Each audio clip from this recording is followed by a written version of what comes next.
28장 13절 다 함께 읽겠습니다. 너는 내 하나님 여호와 앞에서 완전하라. 아멘. 한국 남편들이 가장 아내로부터 듣기 싫은 잔소리가 무엇인가 누가 조사를 했어요. 그래서 조사해 봤더니 뭐 씻어라, 뭐 좀 누워 있지 말고 움직여라, 뭐 양말 좀 제대로 넣어놔라, 막 이런 잔소리들이 있는데 1위가 뭐였을까요? 1위가 여보래요. 갑자기 누워 있는데 여보 듣는 순간 갑자기 등에서 식은땀이 난대요. 아, 또 나에게 뭘 부탁할까? 또 나에게 뭐를 시킬까? 그래서 남편이 가장 듣기 싫은 잔소리가 바로 여보라고 합니다.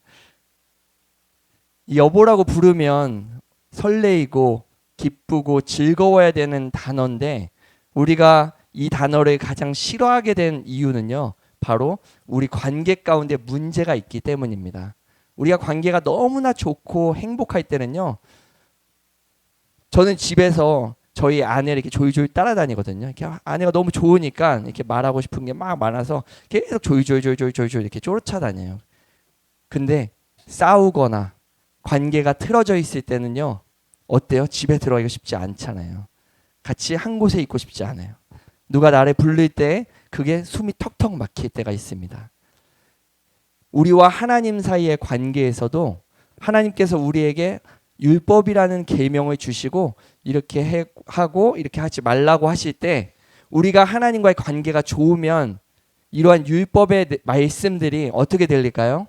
너무나 기쁘고 즐겁게 여겨지겠죠. 그러나 우리가 하나님과의 관계가 틀어져 있으면 이 모든 것이 부담스럽고 짐처럼 여겨지기도 합니다. 그래서 오늘 저희가 말씀을 통해서 이 하나님과의 관계가 회복되기를 축복합니다. 그래서 하나님께서 우리에게 말씀하실 때 뭐야? 또 날 뭘 시키려고 그래? 이렇게 받아들이는 것이 아니라 사랑의 음성으로 정말 하나님이 따뜻하게 나를 부르시는구나. 내가 외롭고 힘들 때 나를 부르시는구나.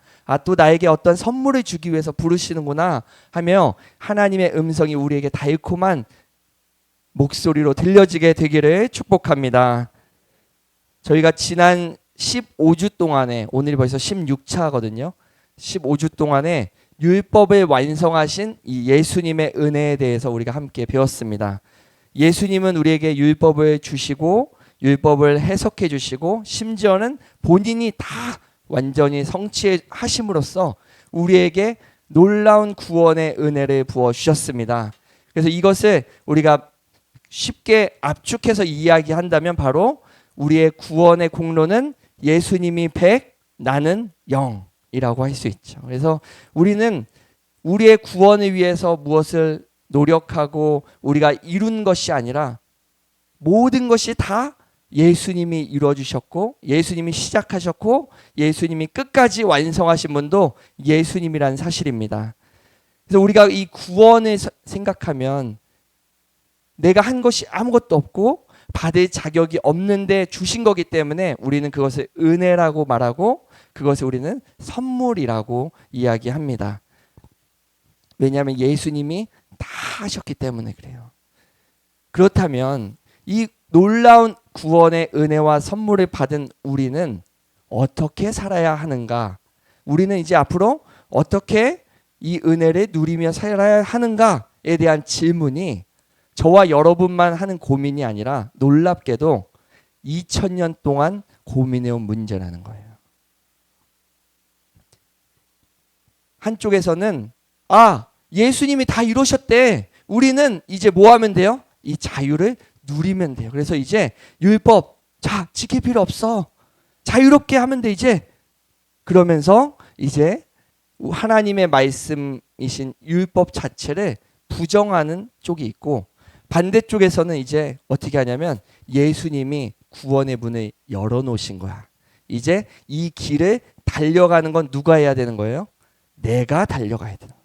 그래서 이제 예수님이 이뤄놓으신 이 길에 우리는 가기만 하면 됩니다. 그러면서 우리가 이제 율법을 지켜야 된다 하면서 다시 율법을 지키자라고 말하는 쪽으로 이렇게 서로 고민이 있었던 거예요. 그래서 아니야, 그러면 다시 율법이 우리가 지키면 복음은 또 뭐야? 이러면서 싸우고, 또 반대쪽에서 그러면 복음 안에서 자유한다면서 아무것도 안 하면 그러면 이제 예배도 드릴 필요 없고 헌금도 드릴 필요 없고 그냥 우린 이렇게 살다가 그냥 신나게 살다가 죽으면 방종으로 빠지지 않겠어? 어떻게 그런 사람이 구원받은 자의 모습이야? 라고 하면서 서로 막 어떻게 해야 정말 이 율법을 완성하신 이 예수님이 주신 구원을 우리가 이 땅에서 어떻게 살아야 하는가에 대한 끊임없는 고민들이 있었던 거예요.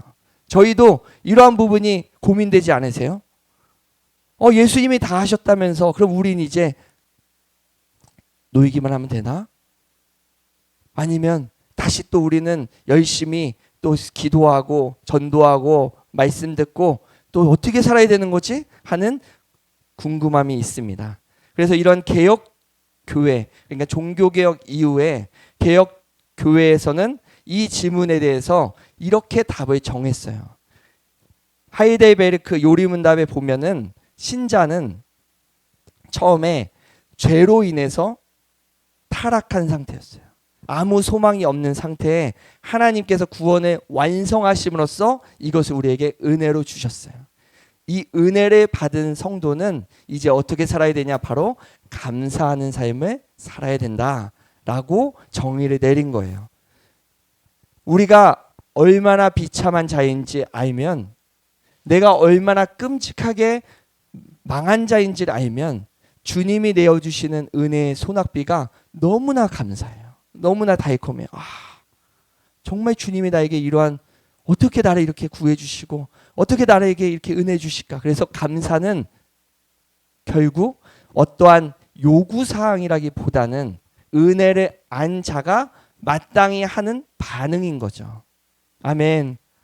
그래서 저희가 하루 종일 이 땡볕에서 고생하고 물 한 모금 마시지 못하고 수고할 때 유튜브에 보니까 어느 사람이 이렇게 빌딩 유리창에 매달려가지고 유리창문을 막 하루 종일 청소하고 있으니까 어떤 주민이 창문을 열고 시원한 냉수를 이렇게 딱 전해주더라고요. 그랬더니 이 냉수를 마신 사람이 자, 나에게 뭐라고 얘기해야 돼요? 라고 말하기도 전에 이미 뭐라 그래요? 감사합니다. 너무 감사합니다. 이처럼 감사는요, 주님의 은혜를 아는 만큼 우리가 자연스럽게 나오는 거예요. 만약 우리 안에 감사가 부족하고 불평과 불만과 걱정과 염려가 가득하다면 우리 안에 제일 먼저 확인해야 될 부분은 바로 내 안에 정말 예수의 은혜가 있는가, 내가 정말 주님의 은혜로 가득 차 있나 점검해 볼 필요가 있다는 것입니다. 그래서 오늘 본문 말씀을 통해서 바로 우리가 살펴볼 말씀이 바로 이 감사의 삶이 무엇인지를 우리에게 나타내 주고 있어요. 그래서 신명기 18장 저희가 읽었는데, 이 신명기 18장은요, 이제 이스라엘 백성이 애굽의 이집트의 포로로 잡혀 있다가 이제 하나님께서 모세를 통하여 출애굽을 하게 하셨어요. 그리고 이제 준비한 가나안 땅에 들어가기까지 광야에서 하나님께서 은혜와 사랑으로 만져주시고 이제 가나안의 목전에 둔 상황에서 하나님이 마지막으로 당부하는 말씀이에요. 너희가 이처럼 은혜와 구원과 사랑을 받았는데 이제 너희가 들어가 이 가나안 땅에서 어떻게 살아야 되는지, 그 말씀이 바로 오늘 말씀이에요. 이 가나안 땅에는요, 광야와는 전혀 다른 삶이었어요. 가나안 땅은 젖과 꿀이 흐르는 땅, 파면 우물이 샘솟듯이 솟아나고 곡물들이 풍요롭게 자라나고 또 그 안에서는 다양한 민족과 집단들이 각각의 신들을 섬기며 살아가고 있는 터전이었어요. 그러한 환경 가운데서 이스라엘 백성들이 이제 들어가게 되면 광야에서 하나님만 바라보며 살다가 이제는 삶 가운데 하나님이 없어도 우리가 힘으로 살면 살 수 있겠구나, 이제는 우리의 뜻대로 살 수 있겠구나. 그러면 점점 하나님의 은혜가 희석될 수밖에 없는 환경인 거예요. 그래서 하나님은 이러한 곳에 들어가기 전에 우리에게 오늘 이렇게 말씀하십니다. 우리 함께 신명기 18장 13절 말씀 우리 같이 읽겠습니다. 너는 내 하나님 여호와 앞에서 완전하라. 이 완전하라는 말은요, perfect, 완벽해져라, 100점을 맞아라, 실수 한 번도 하지 말고 만점의 인생을 살아라 라고 말하는 단어가 아니에요. 이 히브리어에서 이 완전하다는 이 단어는요, 바로 온전함, 나누지 않는 마음, 전적으로 하나님 앞에 드려지는 마음을 말하는 거예요. 우리가 하나님 앞에서 완전하라는 말은, 즉 하나님을 온전히, 우리가 밖에 가나안 땅에 나가서 다른 신들을 보면서 부러워하고 하나님도 섬기고 저들도 부러워하고 이러한 나누어진 마음을 갖지 말고 그곳에 가면 어떻게 하라는 거예요? 하나님만 온전히 바라봐라. 결국 하나님만 온전히 사랑하라. 하나님 앞에 온전한 마음으로 가져가라. 이러한 말입니다. 그래서 이 신명기서에 말하는 이 말씀은 하나님이 이때만 말하는 게 아니에요. 하나님이 우리 믿는 성도에게 원하는 가장 중요한 단어입니다. 그래서 출애굽기 20장 3절에서도 하나님은 이렇게 말씀하시죠. 십계명 1편에 너는 나 외에 다른 신을 섬기지 말라. 결국 뭐예요? 우리의 마음을 온전히 하나님 앞에 드려라. 이러한 말씀을 웨스트민스터 대요리 문답에서는 이렇게 설명하고 있습니다.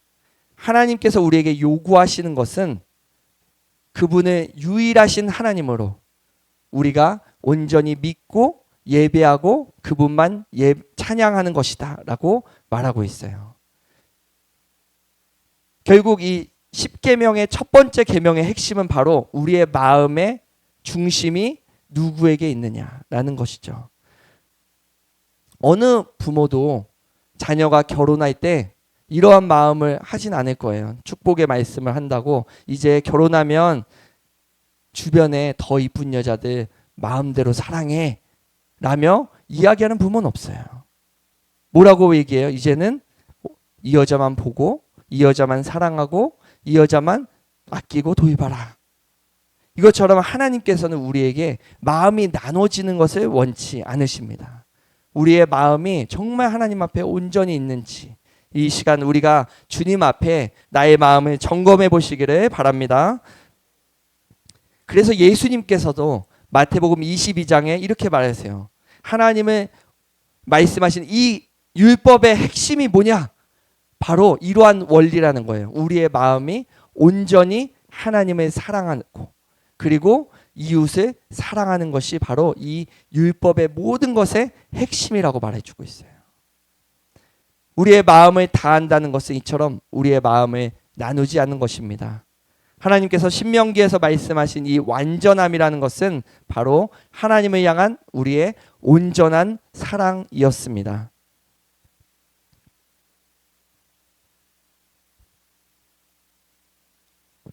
그런데 이 가나안 백성들이 이스라엘 백성들이 가나안에 들어가자 이제 다른 것들이 보이기 시작했어요.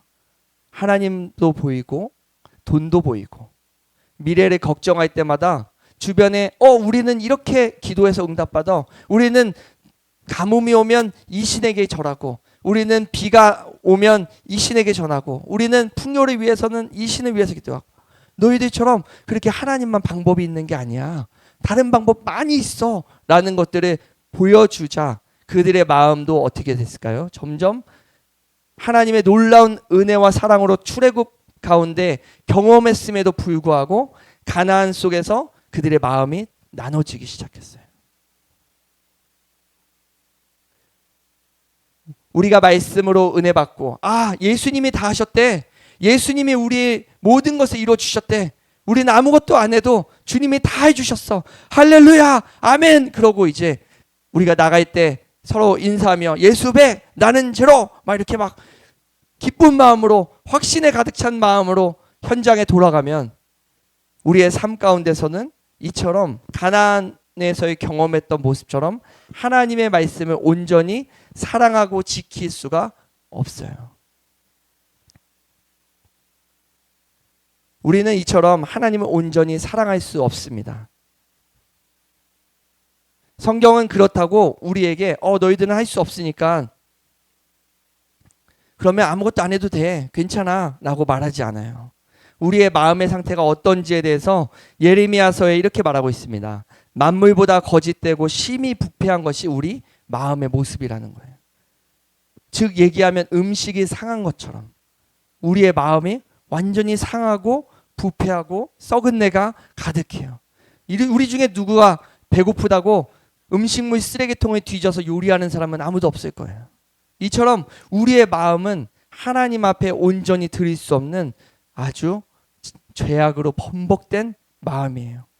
이러한 마음의 상태를 어거스틴은 이렇게 말하고 있습니다. 타락한 인간은 바로 죄를 짓지 않을 수 없는 상태다.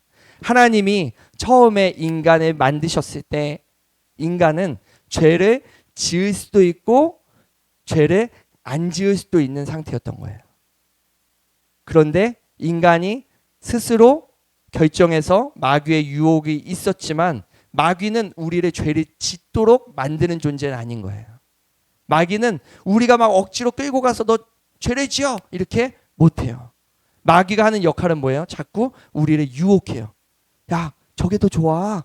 하나님 말씀 사는 거 이거야 라면서 우리를 꼬드겨요. 그럴 때 우리 마음에 자의적인 마음으로 내가 하나님 말씀 잘못 알았구나, 내가 속았어, 이렇게 살아야 되는데라며 결정한 것이 바로 선악과를 따먹은 상태였던 거예요. 결국 하나님이 인간을 죄를 짓도록 흠이 있는 모습으로 만든 것이 아니라 창조했을 때의 모습은 바로 죄를 지을 수도 있고 안 지을 수도 있는 이러한 능력이 우리 인간에게 가지고 있는 상태였어요.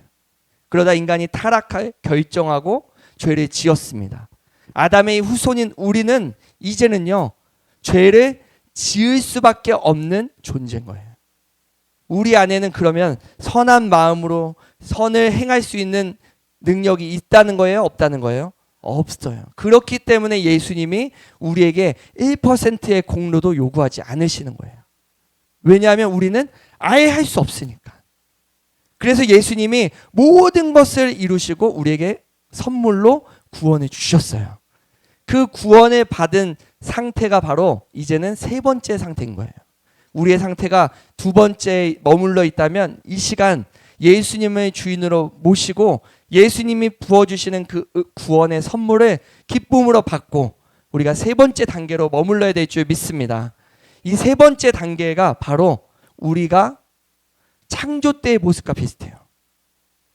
창조 때의 모습처럼 죄를 지을 수도 있고 죄를 안 지을 수도 있어요. 그런데 창조 때에는 인간이 죄를 지어요. 그런데 예수님의 은혜로 구원을 받은 자는요, 이제는 성령 안에서 우리를 할 수 있도록 힘을 주세요. 성령 안에서 우리 안에 죄를 안 지을 수 있는 모든 힘과 방법과 능력을 부어 주십니다. 그래서 지금의 우리의 모습은요, 창조 때의 모습보다 더 나빠졌어요? 더 좋아졌어요? 더 좋아졌어요. 그래서 이것을 바울은 뭐라 그래요? 죄가 있는 곳에 은혜가 더해졌어요. 우리는 죄악 가운데 있었는데 하나님의 사랑으로 우리를 은혜를 부어주시니까 창조 때보다 더 완벽할 수 있도록 성령이 이제는 우리 안에 함께 하시면서 우리에게 죄를 짓지 않는 방향으로 갈 수 있도록 힘을 주시고 능력을 주시고 우리를 인도해 주는 상태가 되었습니다. 그래서 이제는 우리는요, 성령 안에서 우리가 죄를 짓지 않고 이제는 죄와 싸워 이기는 승리의 경험들을 쌓아가다가 예수님이 재림에 오셔서 우리가 천국에 가면 이제는 영화의 상태에 바뀌어요. 이 영화의 상태는 바로 죄를 지을 수 없는 상태인 거예요. 그래서 우리가 구원받아 천국에 가면 이런 걱정을 할 필요가 있을까요? 나 천국에서 천년 만년 살다가 다시 또 아담처럼 감사와 은혜를 잊어버리고 죄를 지어서 지옥으로 가면 어떡하지? 라는 불안감이 이제는 존재론적으로 생길 수가 없는 상태가 된 거예요. 아멘.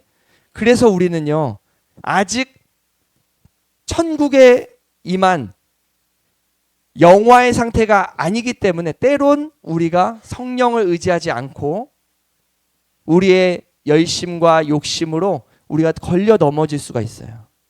그래서 지금 우리가 넘어지는 것은 어쩌면 당연한 모습인 거예요. 우리는 성령 안에서 죄를 짓지 않는 상태, 그러나 우리의 욕심으로 죄를 지을 수도 있는 상태가 된 거예요. 우리가 예수님을 믿기 전에 우리의 마음이 두 번째 상태에 있었습니다. 우리의 마음이 온전히 하나님에서 떠나 있어요. 생각하는 모든 것이 하나님이 말씀하시는 것에 순종하는 마음보다 왜 그렇게 해야 되는데, 왜 이렇게 살아야 되는데, 왜 우리만 이래야 돼? 라며 거부 반응으로 똘똘 뭉친 자들이 바로 우리의 모습이었어요. 그래서 종교개혁자의 칼빈은 우리의 이러한 두 번째 상태를 뭐라고 얘기했냐면 바로 인간은 우상 공장이다 그랬어요. 우상이란 하나님의 다른 마음을 품는 게 우상이잖아요. 우리는 날마다 공장처럼 우상을 찍어내는 거예요. 공부할 때도 우상을 찍어내고, 예배드리면서도 우상을 찍어내고, 율법을 읽고 지키면서도 우상을 찍어내는 두 번째 상태에 있었습니다. 이러한 전적인 인간의 타락함으로 말미암아서 인간의 모든 영혼과 몸과 혼과 육이 다 선을 행할 아무 능력이 없게 되었어요. 그래서 예수님이 우리를 사랑해라, 하나님을 온전히 사랑해라고 말씀해 주셔도 우리가 두 번째 상태에 머물러 있기 때문에 하나님을 사랑하지 못하는 거예요. 사랑하는 것처럼 보이지만 또다시 그 안에 우리의 음흉한 마음들이 자꾸 들어가게 돼요. 이처럼 우리가 두 번째 상태에만 머문다면 우리가 아무리 결심하고 우리가 강한 의지를 보인다 할지라도 우리 안에는 온전히 하나님을 사랑하는 마음이 없습니다. 그래서 하나님께서 오늘 말씀에 너희는 내 앞에서 완전해라, 나를 온전히 사랑해라, 두 마음 품지 말고 나만 바라봐라, 이러한 말씀이 엄청난 부담감이겠죠. 그래서 하나님은요, 이러한 말씀을 하신 다음에 바로 15절에 이렇게 말씀하세요. 그런데 온전해지는 건 말이야, 내가 너희 가운데서 선지자를 일으켜서 이 선지자가 하는 대로 따라가면 돼 라며 말씀해 주시는 거예요. 우리의 힘으로는 온전히 할 수 없기 때문에. 그래서 이 약속하신 이 선지자가 누구겠어요? 바로 예수님이신 거예요. 예수님이 오셔서 우리에게 모든 것을 완성하시고 우리에게 선물로 주신 다음부터는 우리의 상태가 이제는 2번에서 3번으로 바뀌게 됐습니다. 옆에 분을 보세요. 바뀌어졌나?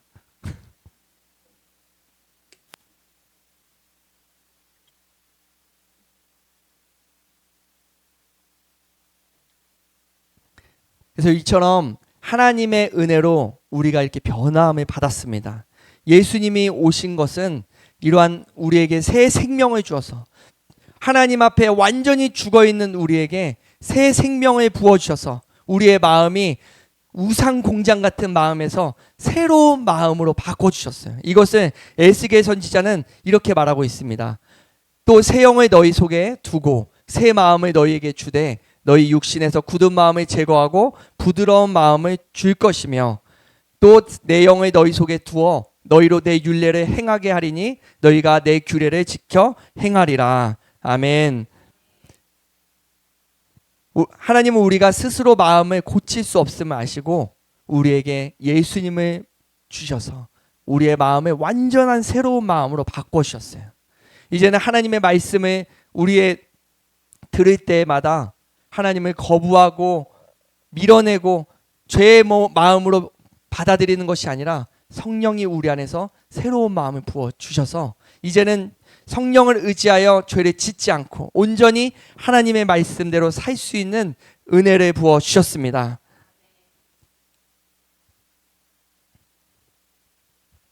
그래서 예수님은 우리에게 하나님을 향하여 마음을 다하고 목숨을 다하고 우리의 뜻을 다하여 온전히 사랑하라고 말씀해 주셨습니다. 예수님은 우리에게 이 말씀을 하기 전에 이미 우리에게 이 땅에 오셔서 하나님을 온전히 사랑하는 모습을 보여주셨어요. 그리고 자기 자신을 내어주기까지 자기의 생명을 죄인인 우리에게 주시기까지 죽도록 우리를 사랑해 주셨어요. 하나님을 사랑하고 이웃을 사랑하는 모습을 예수님이 보여주셨습니다. 이처럼 예수님께서는 우리가 실패한 자리를 대신 살아주셨고 우리가 받아야 될 심판도 예수님이 대신 받아주셨습니다. 그래서 우리가 이렇게 고백하는 거예요. 예수님을 향해서 예수님의 공로가 100이고 나는 0입니다. 이 모든 것이 예수님의 은혜입니다. 모든 것이 예수님에게 영광 돌립니다. 라고 우리의 고백이 바뀌게 되었어요. 예수님은 이러한 은혜와 선물을 우리에게 주시고 이제는 너의 힘과 능력으로 살라 그러지 않으시고 우리에게 승천하기 전에 성령을 부어주셨어요. 성령이 임하면 너희가 이제 나 없어도 이제는 죄를 짓지 않고 하나님을 온전히 사랑하고 이웃을 사랑할 수 있도록 역사해 주실 거다 라며 우리에게 성령을 약속해 주셨습니다. 요한복음 16장에 보면 그가 성령이 내 영광을 나타내리니 내 것을 가지고 너희에게 알리시겠다고 말씀하셨어요. 이처럼 성령은요 우리에게 어떠한 죄를 질병을 고쳐주고 귀신을 쫓아내고 우리의 삶에 어떠한 특별한 능력을 주시는 것이 아니라 성령의 가장 큰 역할은 바로 예수님을 알려주시는 거예요. 예수님의 뜻을 알게 해주시고 예수님의 마음을 알려주세요. 온전히 예수님의 것을 우리에게 알게 하시는 분이 바로 성령이세요. 왜요? 예수님이 알거든요. 하나님을 온전히 사랑하는 방법, 하나님을 온전히 따라가는 것, 이웃을 온전히 사랑하는 방법을 예수님이 보여주셨기 때문에 성령은 이 예수님의 행하신 것들을 우리에게 알려주시는 거예요. 우리가 상황 가운데 잘못된 해석으로, 잘못된 행동으로, 잘못된 결과물을 내었기 때문에 성령이 끊임없이 우리 안에서 이끌어주시고 알려주시고 능력을 주셔야 우리가 온전히 하나님을 사랑할 수 있게 되었습니다. 이것이 바로 예레미야와 예스겔이 예언했던 새 언약의 성취였습니다. 이처럼 성령께서는 우리를 예수님과 연합하게 하십니다. 바울은 이 예수님과의 연합을 갈라디아서 2장 20절에 이렇게 말씀하고 있습니다. 우리 함께 읽겠습니다. 내가 그리스도와 함께 십자가에 못 박혔나니 그런즉 이제는 내가 사는 것이 아니요 오직 내 안에 그리스도께서 사시는 것이라. 아멘. 존 오웬이라는 신학자가 성령의 사역을 이렇게 말하고 있어요. 신자 안에, 성도 안에 여전히 죄의 뿌리가 남아있지만 성령께서 그리스도의 은혜를 우리 안에 적용하시기 때문에 우리는 죄를 죽이는 능력을 성령으로부터 공급받는다고 말하고 있어요. 우리가 그리스도와 함께 죽는 것은 성령이 우리 안에 역사함을 말하고 있습니다. 구원은 우리 밖에서 그리스도께서 이루어 주신 선물이고 그 은혜가 성령을 통해서 우리 안에 실제로 살아 움직이게끔 역사하신 분이 바로 성령님이라는 거예요. 그래서 우리는 성령님을 의지해야 예수님 안에 온전히 거할 수가 있어요. 성령님을 의지해야 하는 것이 바로 우리가 그리스도와 함께 십자가에 죽는 거예요. 성령님은 자신을 드러내는 분이 아니라 바로 예수님을 붙잡게 하시는 분이기 때문입니다. 이 성령님이 역사하는 방법은 바로 말씀을 통해서 역사하세요. 율법은 더 이상 우리를 구원으로 인도하기 위한 조건이 아닙니다. 그렇다고 율법이 없어져야 되는 것도 아니에요. 율법은 더 이상 필요 없다는 뜻이 아닙니다. 웨스트민스터 신앙고백서에 보면 참된 성도는 율법이 여전히 유익하다고 고백하고 있습니다. 율법이 이제는 우리를 정죄하는 심판이 아니고 하나님의 뜻을 보여주고 하나님의 마음을 알려줘서 우리로 하여금 우리의 삶을 올바른 길로 인도하고 있다고 말하고 있어요. 그래서 이 율법에는 세 가지 목적이 있어요. 첫 번째 목적이 뭐냐면 바로 거울이에요. 우리의 죄를 보여줘서 예수님께로 나아가게 만드는 것. 이 세 번째가 뭐냐면 바로 이 율법을 주신 이유가 하나님께 감사가 삶이 어떻게 사는지를 알려준다는 거예요. 전에는 우리가 율법을 지켜서 구원을 얻으려고 했어요. 이것은 마치 우리가 율법을 지키면 하나님이 사랑해 준다라고 생각하는 거예요. 우리의 자녀들이 우리 부모는 내가 100점 맞아야 좋아해. 우리 부모는 내가 빵점 맞으면 싫어해. 이러한 마음으로 부모의 사랑을 이해한다면 시험날이 얼마나 두렵겠어요. 성적표가 나올 때마다 얼마나 불안하겠습니까? 빵점 맞으면 어떡하지? 하나라도 틀리면 우리 부모님이 나 사랑하지 않을 텐데. 사람들이 율법을 이렇게 해석했던 거예요. 하나님이 율법을 지켜야 사랑해. 하나님 율법 안 지키잖아? 우리 사랑 안 하고 벌하셔. 그런데 하나님은 뭐라 그래요? 두 번째 상태에서 우리가 온전히 예수님의 공로와 은혜로 변화된 다음에 이 은혜와 사랑을 아는 자가 주님을 어떻게 감사하지? 주님에게 어떻게 찬양하지? 어떻게 우리의 삶에서 주님께 영광 돌리며 살지? 주님이 주신 성령으로 어떻게 우리의 마음을 주님께 표현하지? 율법 안에 적혀 있구나. 하나님이 이렇게 하는 것이 우리 감사하는 표현이구나. 이렇게 알려준다는 거예요. 그래서 율법은 은혜를 받은 성도에게 더 이상 필요 없어진 것도 아니고, 우리가 율법을 오해해서 하나님은 율법을 잘 지킨 자만 사랑한다고 율법주의자로 빠지는 것도 아니고, 하나님의 은혜와 사랑을 경험한 자가 성령을 따라 행하는 것이 바로 이게 율법이었네. 내가 이렇게 성령의 은혜로 충만한 모습으로 하는 표현들이 특이한 게 아니었구나. 율법 안에 가르쳐주고 있었구나 라며 우리에게 감사하는 삶을 알려준다는 거예요. 아멘. 그래서 우리가 이 자리 가운데 앉아서 주님 앞에 찬양하고 기도하고 말씀을 듣는 이유가요, 바로 이 은혜를 아는 자, 성령이 우리 안에서 인도하셨기 때문입니다. 그래서 우리는요, 구원받기 위해 우리의 힘과 열심으로 이 자리에 있는 것이 아니에요. 우리의 발걸음으로 이 자리에 온 것처럼 보이지만 우리의 손을 이끄신 분이 있어요. 성령님이 우리의 손을 붙잡고 은혜의 자리 가운데 인도해 주셔서 우리가 하나님 앞에 나아올 수 있게 되었습니다. 그래서 이 율법에 대해서 바울은 이렇게 말하고 있어요.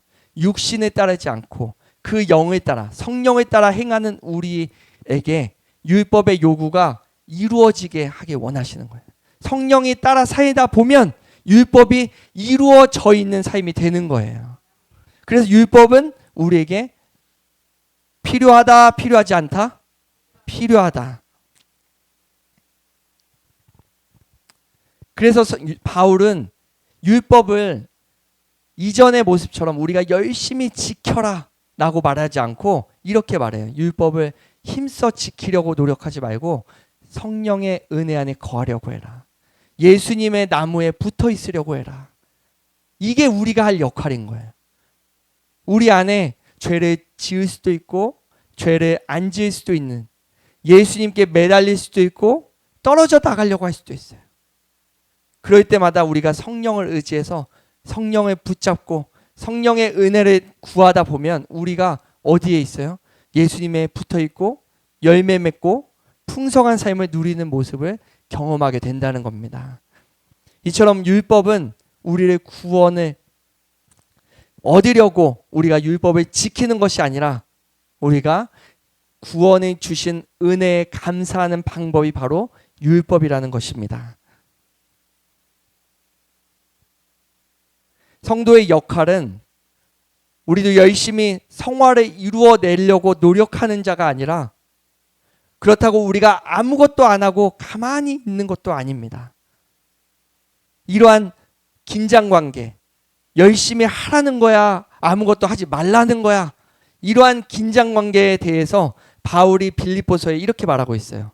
너희 안에 행하시는 이는 하나님이시니 자기의 기쁘신 뜻을 위하여 너희에게 소원을 두고 행하게 하시나니. 아멘. 우리가 해야 되나?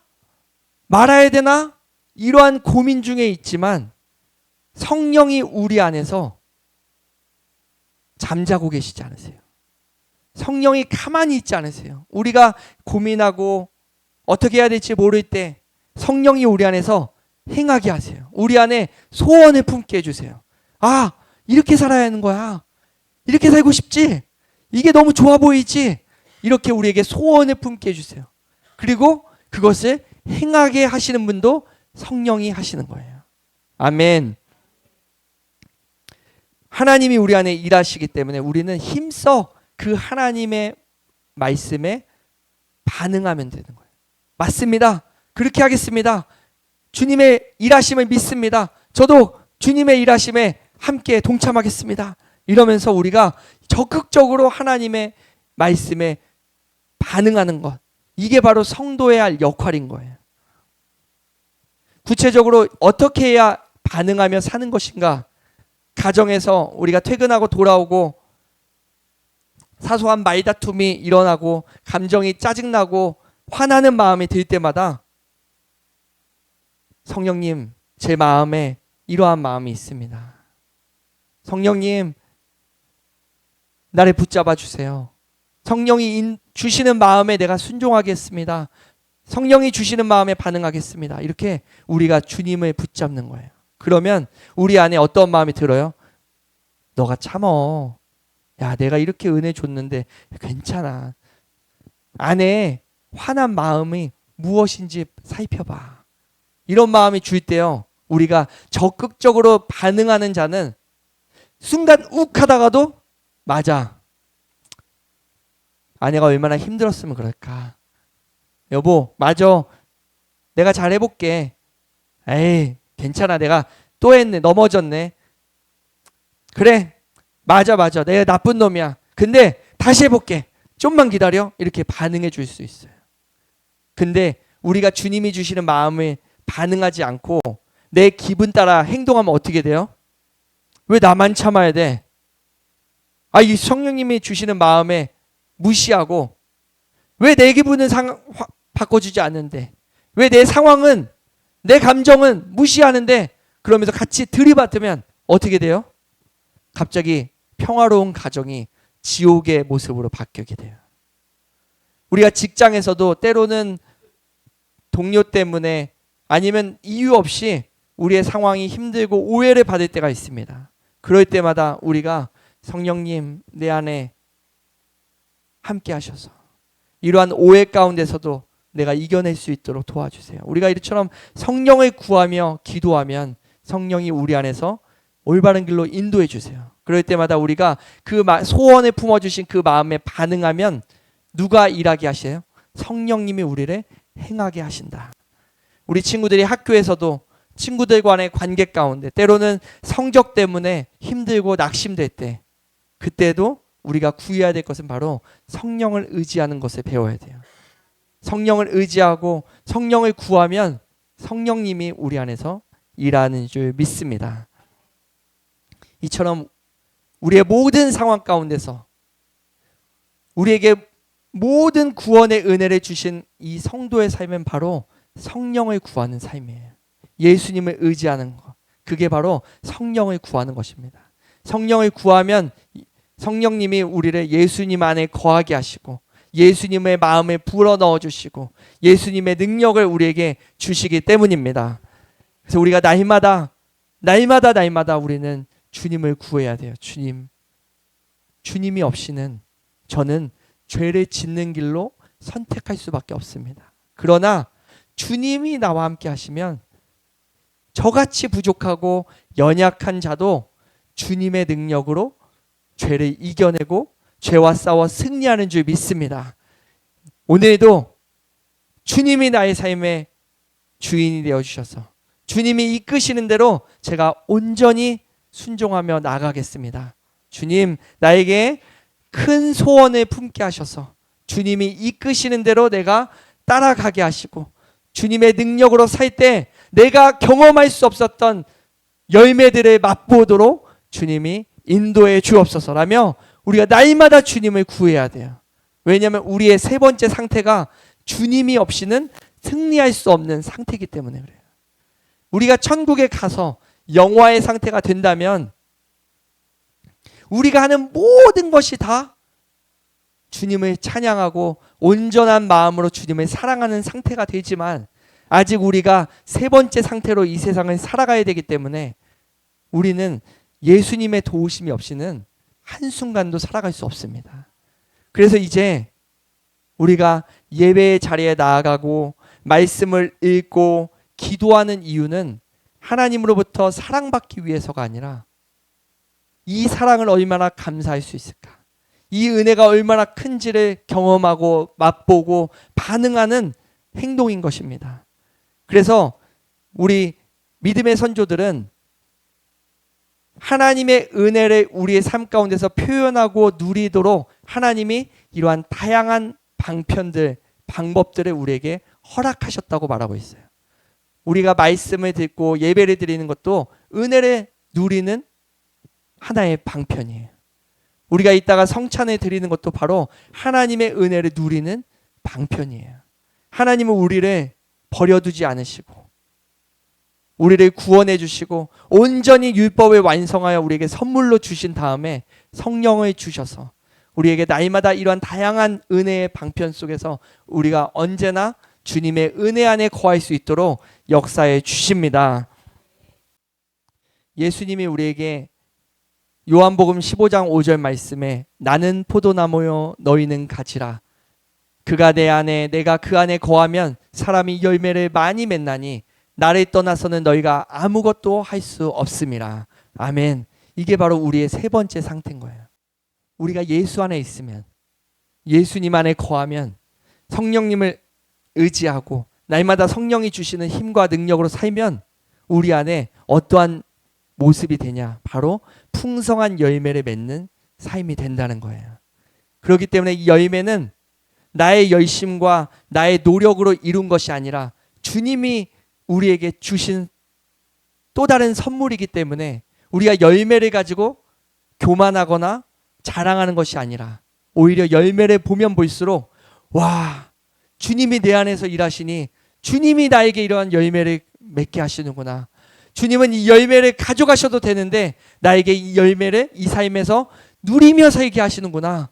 그러면서 우리는 열매를 볼 때도 열매를 주신 주님을 찬양하고 열매를 볼 때마다 나를 자랑하는 것이 아니라 예수님을 자랑하고 우리는 열매를 통하여서 아, 내가 정말 예수님 안에 거하면 이런 은혜의 삶에 있구나 라며 나의 모습도 보게 되고 이처럼 우리 모두에게 예수님은 풍성한 열매를 맺게 하십니다.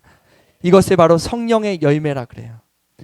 하나님은 우리의 삶 가운데 이러한 9가지로 다양한 모습으로 풍성한 열매들을 살게 하세요.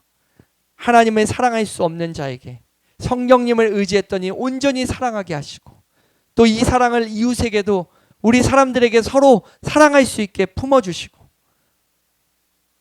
이 성령님을 의지할 때마다 다양한 삶의 고난과 역경과 나의 한계 가운데 머물러 있지 않게 하시고 그것을 뛰어넘어 주님을 자랑하는 열매 맺는 삶 이것이 바로 우리의 주신 주님의 은혜인 줄 믿습니다. 사랑하는 성도 여러분, 이보다 더 풍성한 삶은 없습니다. 세상은 돈이 많으면 성공하면 높은 자리에 오르면 행복하다고 하지만 그러나 예수님께서는 하나님을 사랑하고 이웃을 사랑하며 성령의 열매를 맺는 삶이 가장 복된 삶이라고 말씀하여 주셨습니다. 오직 하나님께 영광을 돌리는 것이 우리 삶의 목적인 것처럼 우리에게 풍성한 열매를 경험하고 누릴 때마다 주님이 하셨습니다. 주님이 하셨습니다. 이게 주님이 우리의 삶 가운데서 만들어주신 삶의 이유예요. 우리가 살아가는 이유, 날마다 우리의 삶 가운데서 성령님을 의지하며 살아가는 이유는 바로 이 땅에서 천국에서만 누릴 수 있는 그 열매를 이 땅에서부터 맛보며 살게 하시는 것. 하나님은 구원하신 다음에 우리를 바로 천국으로 데려가지 않으시고 이 땅에서 세상과 싸우고 가나안 백성과 싸우는 것 모습처럼 보였어요. 그래서 우리는 날마다 천국만 소망하며 살았습니다. 빨리 나를 천국에 데려가셨으면 좋겠다. 이거는 하나만 알고 둘은 모르는 거예요. 천국의 기쁨은 알지만 이 땅에서 누릴 수 있는 복은 모르기 때문입니다. 하나님은 우리의 삶 가운데 예수님 때문에 열매 맺는 인생, 예수님 때문에 기뻐하는 인생, 예수님 때문에 가장 행복한 인생을 살다가 우리를 천국으로 인도해 주십니다. 우리가 16주 동안 이 율법을 완성하신 예수님을 알게 되었습니다. 이 예수님의 은혜가 얼마나 큰지, 우리에게 받은 구원의 은혜가 얼마나 큰 선물인지 배웠습니다.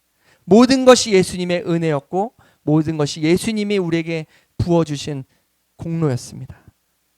이러한 은혜와 구원을 받은 우리가 이제 하루하루를 살아가야 하는 것에 대해서 마지막으로 우리가 정리하면, 우리는 율법을 버리는 것도 아니고 율법으로 돌아가서 율법만 지키며 우리가 피땀 흘려 애쓰며 수고하며 율법을 막 지키려고 하는 것이 아니라, 우리가 해야 될 것은 예수님 안에 거하는 거예요.